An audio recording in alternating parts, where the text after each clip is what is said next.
Hello and welcome back to Saving Andy's Save. Yeah, I finally caught up with editing my stream highlights, and I'm just gonna do a recap of what I've done. So I'm gonna try to go in chronological order of things that I didn't explain or did explain very well. So the first thing here would be the farm. So obviously there used to be a bog pocket farm here. Jeez. Yeah. And we needed to switch our food over, so I made this. And it's pretty simple. It just takes all the brine and this mixed water as well, but this will be drained at some point. And we just send it down. Actually, that can go. Connect that up to drain it. Yeah. So it just comes down, it goes into this reservoir, which I'm just gonna unpause the game for a bit. Which it evens out the temperature inside, and it comes down and it gets warmed up. So warming, it cools down the bristle blossoms so that they can grow. They require 5 to 30 degrees temperature, and once the brine is past 5 degrees, it gets desalinated and the water gets fed to the bristle blossoms. So that's how that's going. These oxyferns are just here to waste water because there's so much water down here, and I just kind of want to get rid of it a bit. So they're just here to consume a bit of carbon dioxide, give a bit of extra oxygen. That's pretty simple. We're only cooking gristleberries pretty much. Obviously, we'll cook some of the extra, but mostly it's gristleberry if you look. Then I made this rail system so that if we want to take stuff out of the steam room, it gets picked up and cooled down basically, so it's only that stuff out once it's cool enough.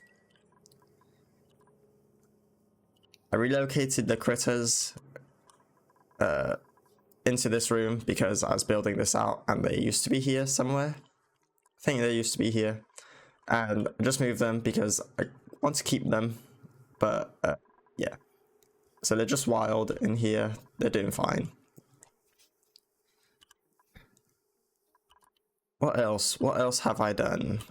So obviously I've made this room. This room is going to change a bit. I've uncorked the carbon dioxide vent to release carbon dioxide. We're going to work on this the next episode, I think. This is going to be a short episode. We needed some research, so I made a rocket. And this is where I figured out that gas pipe, the gas trick where you put the vent down here is broken. So that was that video from ages ago. So yeah, this wasn't very good. So yeah, we made some data for research. There's a lab in here, and kind of just clearing stuff out. You can see there's a ton of tasks that need to be done. And yeah, I'm thinking if there's anything else that I do need to cover. We probably need to get a better oxygen production, like water solution, because we just don't have enough water right here. We need to store a bit more water, which I'll work on doing. Oh, yes. I need plastics. So I modified the Dreco Ranch bit. I gave them a critter condo and a grooming station so they lay eggs faster. Should be plus 11 per cycle. So yeah, every about 10 cycles, they lay a new egg, and I'm incubating them so that this gives like a plus 100%. I believe it gives a plus 100%. Oh, plus 10%. Sorry, lullaby is plus 13. There we go. So yeah, they hatch faster. And I made this hydrogen room. Again, using this kind of trick that I used in the steam room.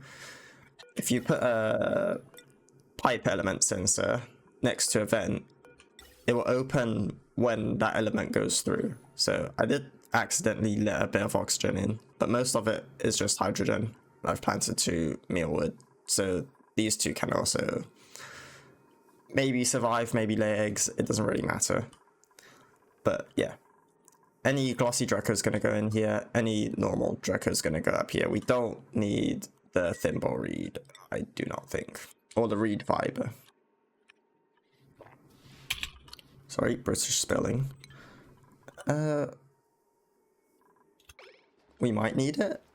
Although we do just have tons of thimble reed anyway. We have wild planted stuff. It should be fine. I'm probably going to deconstruct this. And yeah. That's probably it for this episode.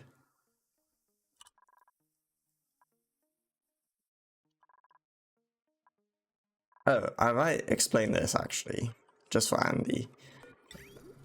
Again, this is using a pipe sensor, so we're sensing the heat and we're turning this on if it's too hot inside. So if it's hot and it goes in, it comes out cooled by 14 degrees, and that cools this loop. And if it's too cold, it goes past this because it's off. So it goes past and it gets bridged back on, and then it goes in a circle again. That's pretty much how that works.